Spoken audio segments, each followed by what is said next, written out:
আসসালামু আলাইকুম। আনিশা মম ব্লগিং চ্যানেলে আপনাদের সবাইকে জানাচ্ছি আন্তরিক শুভেচ্ছা এবং অভিনন্দন। দেশ এবং দেশের বাহিরে যে যেখান থেকে আমার ভিডিও দেখছেন, আশা করছি সবাই ভালো আছেন। আমিও ভালো আছি, আলহামদুলিল্লাহ। আজকে অনেক দিন পরে আপনাদের সঙ্গে আবারও একটি নতুন ব্লগ ভিডিও নিয়ে হাজির হয়েছি। আশা করছি সবার ভালো লাগবে। যদি ভালো লাগে তাহলে আমার চ্যানেলটি প্লিজ সাবস্ক্রাইব করবেন। আর আপনি যদি এই কাজটি অলরেডি করে থেকে থাকেন তাহলে আপনাকে জানাচ্ছি আমার পক্ষ থেকে অসংখ্য ধন্যবাদ। আজকে সকাল থেকে ব্লগটি শুরু করেছি। সকালবেলা ঘুম থেকে উঠে নাস্তা করে এখন রান্না করতে চলে এসেছি। আজকে রান্না করব তেলাপিয়া মাছ দিয়ে ডাঁটা শাক আলুর ঝোল। তো সেটাই আপনাদের সঙ্গে শেয়ার করছি। মাছগুলো লবণ হলুদ মাখিয়ে হালকা করে একটু ভেজে নিচ্ছি। আজকে ভাজা মাছ দিয়ে তরকারি রান্না করব।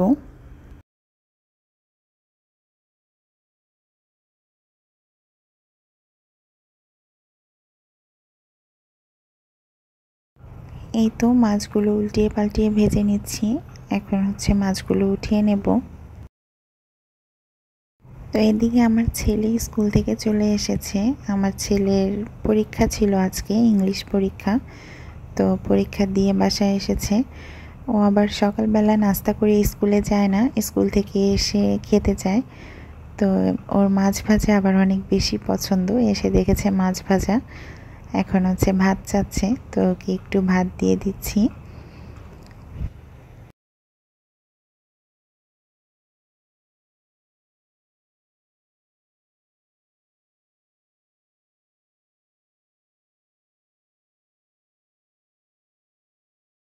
ছেলেকে খেতে দিয়ে মেয়েকেও একটু খাইয়ে নিয়েছি। আর এখনই তো বাকি রান্নাটা করতে চলে এসেছি। আমি আসলে এরকমই করি, সমস্ত কাজ একটানা একেবারেই করতে পারি না, ছোট বাবু থাকার কারণে। তাই একটু একটু কাজ করি, আবার একটু একটু বাবুদেরও সামলাই। বিয়ের পর থেকে এভাবে একাকিত্ব জীবনযাপন করতে হয়েছে আমাকে। বিয়ের পরই সেই যে ভাড়ার বাসায় এসেছি, তখন থেকে এখনও আছি। তো আমার ছেলে যখন ছোট ছিল তখন বাড়িতে থাকা পড়েছে 1 বছর। 1 বছর পরে ওকে নিয়ে ঢাকায় চলে এসেছিলাম। তো তখন তো ও একা ছিল, ওকে একা একা দেখাশোনা করতাম, কাজকর্ম করতাম, এতটা কষ্ট হতো না। এখন দুটা বেবি নিয়ে আমার ছোট্ট মেয়েটা আবার ছেলে দুজনকেই সামলিয়ে আমার সংসারটা সামলাতে হয়। তো এখন একটু হিমশিম খেয়ে গেলেও আমার কাছে ভালোই লাগে। একাকিত্ব জীবনটাই আমার কাছে অনেক বেশি ভালো লাগে। আসলে ছোটোবেলা থেকেই একা একা থাকতাম, তো সেখান থেকেই আসলে একাকিত্বটা ভালো লেগে গেছে। কারণ আব্বু আম্মু দুজন চাকরি করতো, যেহেতু কাজের লোকের কাছে বড় হয়েছি, তারা সবসময় বাইরে থাকতো। একা একা থাকতে থাকতে এখন গ্যাঞ্জাম এত বেশি একটা ভালো লাগে না। যত নিরিবিলি থাকতে পারি ততই ভালো লাগে। এখনও অনেক মানুষের ভিড়ে গেলে আমি ভাষা হারায় ফেলি, ঠিকভাবে গুছিয়ে কথাও বলতে পারি না। আসলে ওই যে একা একা থাকতাম, তো এজন্য অনেক মানুষের সাথে মেশাও হতো না, তাই সেভাবে কথাও বলতে পারি না। এজন্য আসলে একদিক দিয়ে জয়েন্ট ফ্যামিলিতে থাকাই ভালো, যেই ফ্যামিলিতে লোকজন বেশি থাকে, বাচ্চারা কথা শিখতে পারে, অনেক চালাক চতুর হয়। আসলে এরকমভাবে কখনো থাকিনি, তাই এখনও বোকাশোকাই আছি।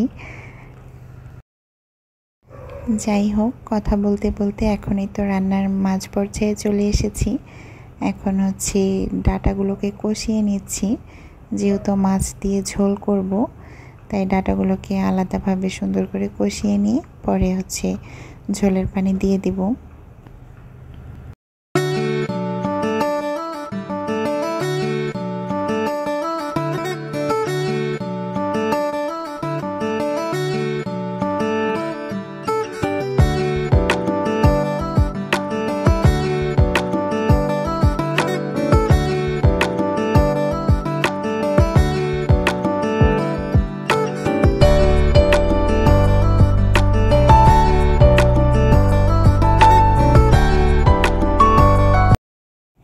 আর এই তো রান্নাটা মোটামুটি কমপ্লিট। আর এদিকে ডাঁটা শাকগুলো আমি আলাদাভাবে ভাজি করে নিয়েছি, এগুলো আর আপনাদের সঙ্গে শেয়ার করা হয়নি। এই ডাঁটা শাক ভাজিটা আমার কাছে খুবই পছন্দের, তাই ভাজি করে নিয়েছি। রান্নাটা শেষ করে রান্নার রুম ক্লিন করে এখন হচ্ছে রুমে চলে এসেছি। আজকে একটা ভাঙা জিনিস জোড়া লাগাবো, সেটা আপনাদের সঙ্গে শেয়ার করব। এই যে আমার এই র্যাকটা হচ্ছে ভেঙে গেছে। আমার মেয়ে ফেলে দিয়েছিল, সেখানে পড়ে গিয়ে র্যাকটা ভেঙে গেছে। তো কস্টেপ দিয়ে জোড়া লেগে রেখেছিলাম, কিন্তু হচ্ছে জোড়াটা থাকেনি। সব কিছু নামিয়ে নিয়েছি। এখন হচ্ছে এই র্যাকটাকে দেখি কি করা যায়। কিছুদিন আগেও র্যাকটি ধুয়েছিলাম, কিন্তু এখন আবার যেহেতু নতুন করে সাজাবো, তাই আবারও একটু ধুয়ে নিচ্ছি। ধুলোবালি পড়ে যায়। আমার বাসায় যেহেতু অনেক জানালা, ধুলোবালিটাও খুব বেশি হয়, তাই জিনিসপত্র কিছুদিন পর পরই ধুইতে হয় আমাকে। তো র্যাকটা ধুয়ে নিচ্ছি।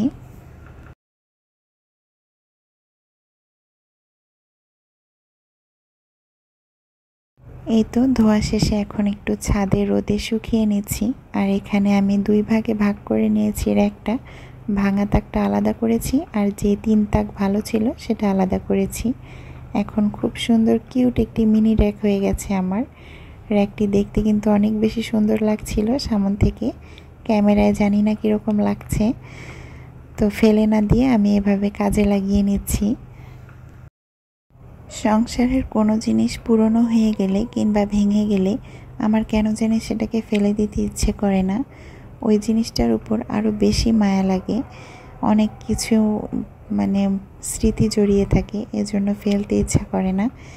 তাই কি করব, আমার মতো এরকম আপনাদের হয় কি না জানাবেন অবশ্যই। এই তো সমস্ত কাপড়গুলো গুছিয়ে নিচ্ছি র্যাকের মধ্যে। এই যে র্যাকের ফাইনাল লুক। মাশাআল্লাহ, র্যাকটা গোছানোর পরে অনেক বেশি কিউট লাগছে।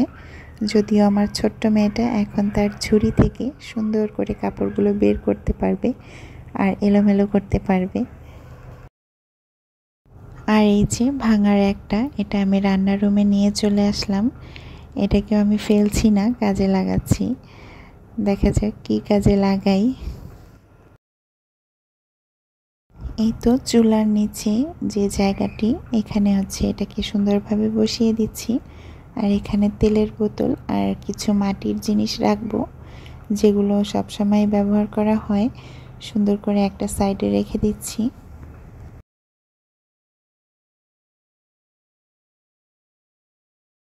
গুছানো শেষ, ফাইনালি এখন এরকম লাগছে। যদি ভালো না লাগে তাহলে পরে আবার সরিয়েও ফেলবো। তো আপাতত এরকম ভালো লাগছে, তো রেখে দিলাম। সমস্ত কাজ গুছিয়ে গোছল করে খাওয়া দাওয়া করে বাচ্চাদের ঘুম পাড়িয়ে নিজেও একটু শুয়েছিলাম।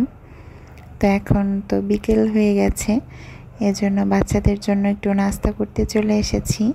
আজকে ওদের জন্য একটু পাটিসাপটা পিঠে বানাচ্ছি। এই পিঠেটা আমার মেয়েও একটু একটু খায়, এজন্য একটু বানিয়ে নিচ্ছি যে ওরা পছন্দ করে খাবে।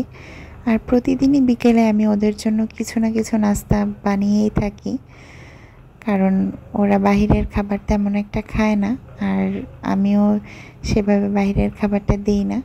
এজন্য কষ্ট হলেও নিজে বাসায় বানিয়ে খাওয়ানোর চেষ্টা করি।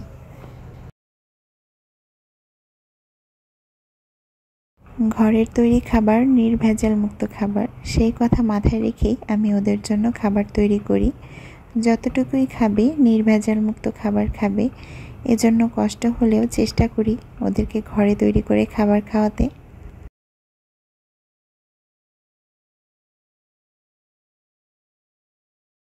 আর আজকে এমন একটি অবস্থা হয়েছে যে যখনই আমি পিঠেগুলো বানাচ্ছিলাম, তখনই মানে ক্যামেরা যখন অন করছিলাম, তখনই আমার পিঠেগুলো এরকম বাঁকা তেরা লেজ বেড়ানো এরকম হয়ে যাচ্ছে। তাই পরের আগে ক্যামেরা অফ করে সবগুলো পিঠে বানিয়ে নিয়েছি। এর মধ্যে ওরা সবাই ঘুম থেকে উঠে গিয়েছে। আমার ছেলে মেয়ে এবং তার বাবা, তারা পিঠে খেয়েছে। তো বাকি পিঠেগুলো আমি বানিয়ে নিয়েছি, আর যেগুলো বাকি ছিল সেগুলো সব ফ্রিজে রেখে দিচ্ছি। তো আজকের ভিডিওটি এই পর্যন্তই। আপনারা সবাই ভালো থাকবেন, সুস্থ থাকবেন। আর আমার ভিডিও যদি আপনাদের ভালো লাগে তাহলে প্লিজ চ্যানেলটি সাবস্ক্রাইব করবেন। আল্লাহ হাফেজ।